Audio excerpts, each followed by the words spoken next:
6:48, welcome back to the Valley today. The dark side of the Force is apparently still strong with the actor who played Darth Vader as a child. South Carolina police say Jake Lloyd, who played young Anakin Skywalker in Star Wars Episode 1, led deputies on a chase topping speeds of 100 miles per hour before driving off the interstate.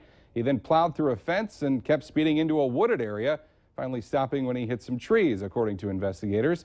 He's now jailed on charges of failing to stop for officers and reckless driving. Hi again and good morning, everyone. Thanks for waking up with the Valley today. It's now 11 minutes before 7. I'm Lisa Bedeau here with Kyle Bosch. We're starting our nonstop news and weather to the top of the hour to help you plan your day.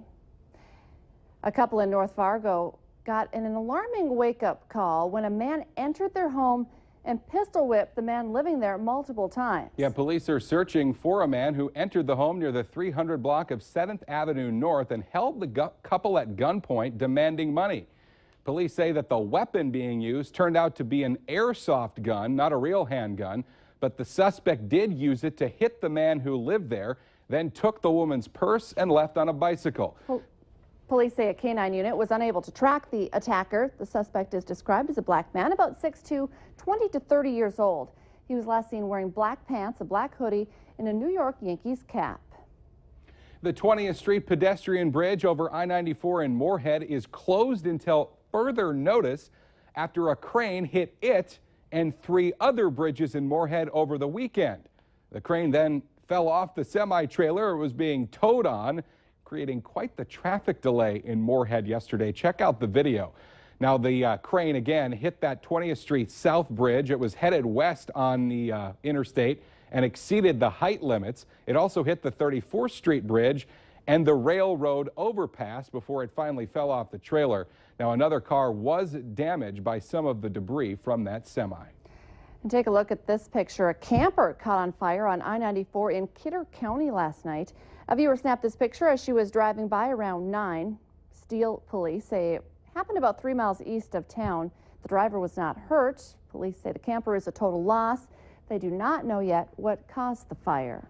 6:51, time to get a look at weather on the ones as we head over to meteorologist Mick Kerr on this what has been a very bumpy and rainy Monday morning. Sure, like Friday night was. It was a lot of anxiety and concern. Not a whole lot of severe weather reports, but some big rains moving out of southeast North Dakota through western Minnesota, now down in southern Minnesota. But we have some leftovers, and it's not done yet. We still have a little bit of rain moving through northeast North Dakota and isolated pop-up showers or thunder showers this afternoon, along with a pretty hefty north-northwest wind, about 25 to 30 miles an hour. So if you're doing something that requires not much wind, should have done it yesterday. Not a breeze, huh? Just an awesome Sunday for the arrival of summer. Today, the first full day of summer, not quite as warm by about 10 degrees. For this day, call it mostly cloudy to partly cloudy and breezy. Tomorrow, mostly sunny and warmer. Storms return midweek Wednesday when we get back to about 83. For today, in the 70s, tomorrow, mid-80s. Kind of a nice week ahead for June, actually. This is more July-like than June, and chance of showers, thunderstorms, of course, Friday and Saturday. We have a look at some of the big storms going through. It's hard to see because of all the lightning. These storms roaring across South Dakota, now moving through southern Minnesota, and will continue over to Wisconsin and northern Illinois by the end of the day. The cloud line just west of Highway 281, stretching northward into east of Devil's Lake, and we have some showers now moving into northeast North Dakota, some heavier rain up there in the Can-Do area. Wind has turned around to the northwest in the northern end of the valley, and that'll initiate some cooler conditions. Right now, just cloudy in Grand Forks, 57. Fargo-Moorhead, call it cloudy, and 63. Kyle and Lisa? All right, Mick, thank you very much. Al, once again, is off on this Monday morning, a much-deserved day off. So nobody driving around checking out traffic, but we've been keeping an eye on the tower cam for you, and traffic is starting to pick up on I-94 near the station, as it usually does this time of the morning. We also want to give you a heads up about some of those road construction projects. Not exactly sure what's going to be going on I-29 today in the southern metro. Thursday and Friday, they had one lane closed headed northbound from about 52nd Avenue to 32nd Avenue. It's part of that road project that'll be going on through much of the summer. The cones were back over on the right side of the road when I was driving in at 4 a.m. They may move them back and start work again. That would be my guess, but not sure exactly if it's going to happen today with some of the weather. But just watch out for slowdowns in that area. Of course, you've also got some work on 32nd Avenue in West Fargo and Highway 75 over in South Moorhead and in downtown Fargo. Get to work safe on this Monday morning on a back-to-work Monday. It's now 6 minutes before 7. A domestic disturbance turned into a short standoff with police in Grand Forks on Sunday. It happened on the 2000 block of 13th Avenue North right around 5 p.m. Police say 36-year-old Jerry Goulet threatened people in his apartment with knives. They got out, and police found Goulet barricaded in his bedroom. He eventually gave himself up to officers. He's facing terrorizing and reckless endangerment charges, along with 2 unrelated warrants. Discussion about how much the FM Diversion Authority is spending on home buyouts in Oxbow was on the agenda tonight for the Fargo City Commission. Commissioner Dave Pepcorn is upset over reports that some owners are being moved to make way for a new ring dike are getting as much as 200% of the appraised value of their homes. Diversion Authority Chairman Daryl Vanio says the high price tag of Oxbow buyouts is driven by a federal rule that requires a replacement home of similar size and location. Police in St. Paul say an off-duty officer fired his gun at an armed shoplifting suspect at a Walmart yesterday afternoon. That suspect is 34-year-old James Frey of Tomah, Wisconsin. He allegedly pointed his weapon at the officer twice during his getaway. The officer shot back at Frey as he escaped in his truck. Now, police were able to arrest Frey a few blocks away when he crashed his truck. Neither the officer or Frey were injured in the incident. A man was taken to the hospital in Grand Forks after being intentionally hit by a pickup. The pickup was driven by 42-year-old Glenn Wetstein of Grand Forks. It happened around 6 last night on the 4900 block of Iron Gate Court. The man hit by the pickup was treated and released from the hospital. Wetstein has been charged with reckless endangerment and aggravated assault. Police say the incident is still under investigation. A Minnesota family is offering a $5,000 reward for information on an unknown driver who they believe caused a crash that killed their father. Last month, 77-year-old Jerry Ryder was traveling on Highway 55 near Hastings, Minnesota, when witnesses say a gray, newer model Dodge Charger cut him off as 2 lanes merged into one. Ryder swerved and hit an oncoming car. The Charger never stopped. If you have any information on the case, you're asked to call the Minnesota State Patrol.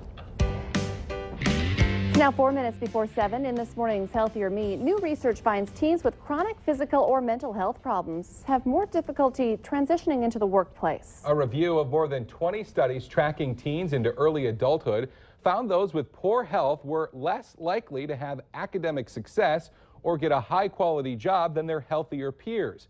Experts say that health issues may prevent adolescents from completing their education, going to college, or gaining skills that can help secure employment. Now, they suggest that schools make students' health, as well as their education, more of a priority.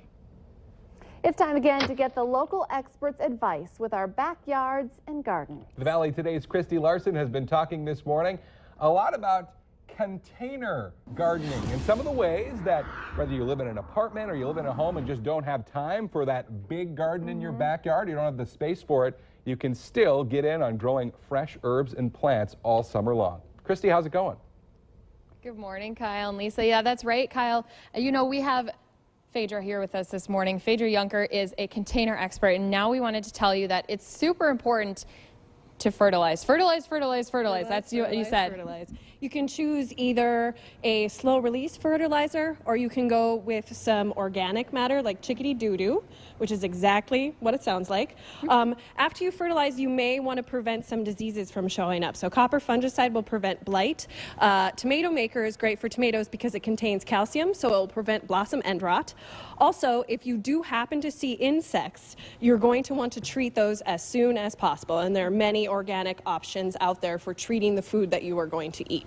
Well, and like you said, I mean, you want to plant what you eat in those containers, and it's really easy to control the soil as well as control getting those bugs, getting rid of them before they even come. Yes, exactly. The biggest thing that I enjoy about container gardening when it comes to pests is those smaller containers are much easier to monitor. So you'll be able to notice if you have aphids or spider mites and plan accordingly and treat those.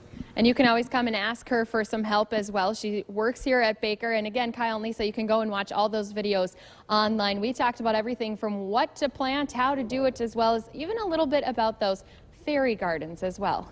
And I need all the help I can get, so I might have to rewatch, but I was kind of mentally taking notes to help myself. But it's so popular in lots of ways for people to get involved. Again, if you have the smaller apartment deck or just don't want to go all out, just plant a couple of your favorite things and grow them in a container. I love it. Christy Larson reporting live for us this morning. Thank you, Christy. Remember to stay updated on breaking news and weather alerts wherever you go. Sign up for our Valley News Live text alerts. Just head to our website, valleynewslive.com, and click the text alerts button for all the details. Let's get our answer now to our question of the morning on Facebook. Here's our question. 1 in 5 women did or will do this while getting ready for work today. Drop the makeup in the toilet. More than we want to admit gets dropped in the toilet. That's for sure. It's true. You're multitasking all morning long. You can take part in our question of the morning by going to our Valley News Live Facebook page and joining the conversation all day long. Please don't tell me tomorrow's question is, then what do they do? We fish it out. All right, let's check the forecast, which includes some showers this morning, not in Fargo-Moorhead. It's muddy and muggy after just shy of an inch of rain. Going to be a nice day, not as warm as yesterday, low to mid-70s. Thanks for waking up with the Valley today. More local news and weather for you right here in 25 minutes. Have a great Monday, everybody. We'll see you tomorrow morning.